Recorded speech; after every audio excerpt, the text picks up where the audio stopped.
The Merry Pranksters, Chapter 10, Episode 3. Her eyes gaze wistfully before she answers her own question. Oh yeah, the Hollywood buskers. Everyone laughs it off without correcting her, but I'm left hanging like a rhythm that has no rhyme.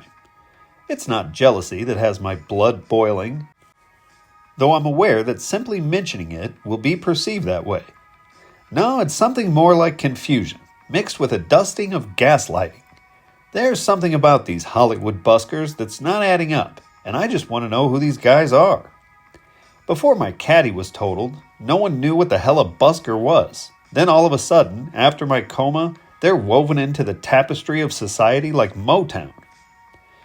At the risk of sounding petty, I asked the room, has anyone, ever seen these guys or heard one of their songs? Or, does Fouki know them or something?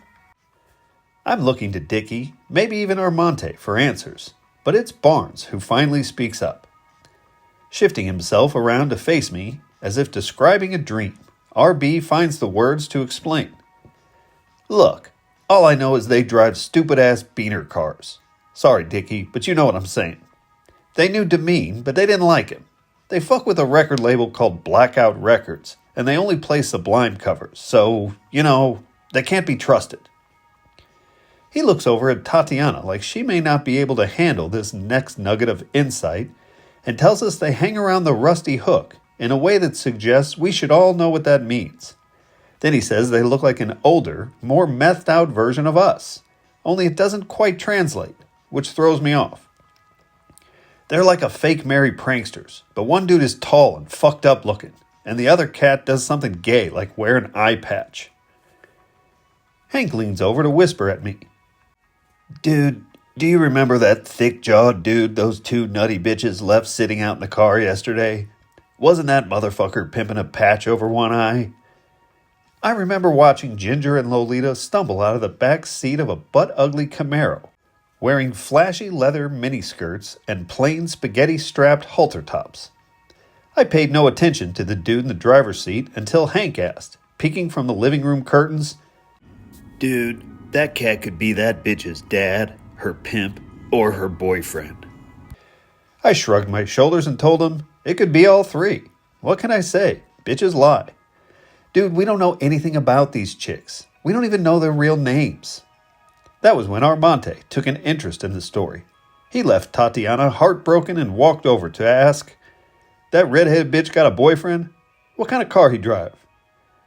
I was impressed by Hank's attention to detail as he recalled the two girls, visibly drunk, exit a puke-green Camaro and crip-walk their way across the street. A sobering haze settled over the room like a tequila hangover when I tried to say something to lighten the mood, like, hey, maybe they have some propofol. But Hank just disappeared into his room, shouting something incoherent like, make them take off their fucking shoes. When the two girls stumbled into the house, they had no shoes to remove. Ginger flipped her hair back and slurred, we need an ounce of Coke from you guys. And can you kind of hurry? People are waiting. As folksy as she emphasized you guys, there was also something casually vulgar about the way she plopped down on the Armani sofa next to me. Without making eye contact, Dickie greeted them from the bar by silently raising his glass in a way that politely said, this is unforgivable. With her knockoff Michael Kors bag slunk lazily across her shoulder and an immoral smirk across her ruby red lips, the red dragon flashed him an insincere smile. Hiding behind a white halter top that read, shut up liver, you're fine, she brushed off a red lock of hair that had fallen across the black spiderweb tattoo crawling up her neck, as if it was the second most irritating thing she had to deal with right then. Hank's methodical recollection had her looking irritated when he asked who the dude in the car was. Then, even Hank was appalled by the way she readily admitted, oh, that's just my boyfriend Steve. He's fine. He has an android. Then, in a tone that was flat and deadly, asked, so, where are we on the coke? The way she said this, the way she made it sound inarguable, was and remains an unknown sorcery. Not offensive, but still offending in a mystical sense. It's not her stupidity, I don't think, nor her well-documented insanity that makes this girl so dangerous. What makes her dangerous is the indifferent contempt she carries around with her like a hobo. Privately, I reminded Hank that we owe these people nothing. He could just tell them to piss off. We don't fuck with cops. But I could tell he would not allow this aggression to stand. His heart was set on pulling a reverse Crabtree on them, and he had his mind made up. I knew he was looking at this the wrong way, but I didn't know how to tell him. It was only after he walked me through the bait and switch, using Fook as the phantom dealer who would take the fall, that I voiced my protest. He swore libelous accusations at me, accusations of crude psychopathy that all begged, why?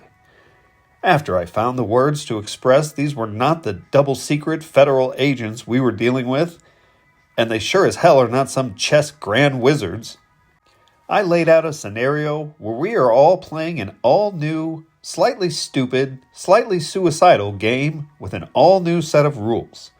Then I started nodding my head confidently, inviting him to ask not why, but why not. Before they walked out the door, Ginger was smiling at me as if she wanted me to remember all the times my dick was in her mouth. She pressed her cheek to mine, stuck out her tongue, and licked the unhealed scar on my face from the bottom to the top. I went to shut the door, but she raised her eyes to meet mine, and for some unholy reason decided to say to me, "Baby, you can drive my car." With no understanding of what that even meant, nor the energy to care, I thanked her politely, but told her I get up pretty early. She called my bluff, rubbing the Wicked Witch of the West tattoo on her shoulder.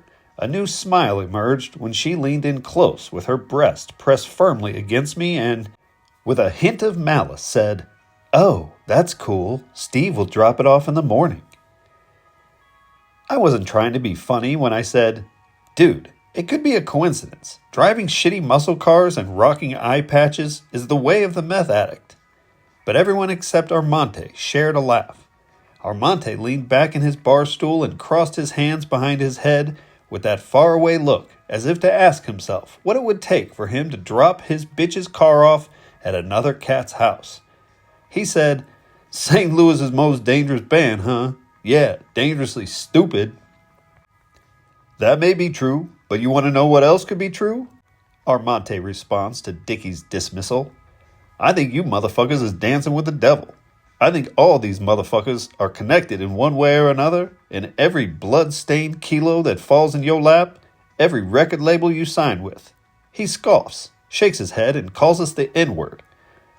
"Every 8-ball you slang to every nutty-ass stalker Schultz hooks up with just tightens the noose even more.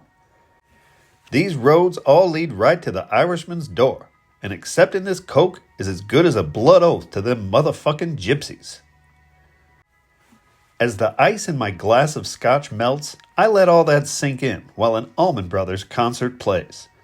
Around minute 7 of a 12-minute mountain jam, I almost don't hear Dickie's phone ringing over the sound of pool balls smashing into each other. I wasn't the only one who noticed that he was not smiling when he held up a shushing finger and turned his back on us. He hadn't yet turned around when he hung up the phone, letting his arm drop to his side. All I can see were his shoulders raised as he asked, "Schultz, does that cat with the clothes have any formal wear?" I thought for a moment as my heart sank down deep to that place where lonely hearts go when they should have known better, that this was the dreaded phone call as the name Val scrolled across my mind like a caller ID before it slowly escaped my lips. That was when he turned around to face us and his left eyebrow began to rise. We uncorked a bottle of Ace of Spade 1965 soon after Dickie announced in his coolest Spanish accent, "Because Megs thinks it'd be fucking dope if we suited up for our interview with Rolling Stone, man."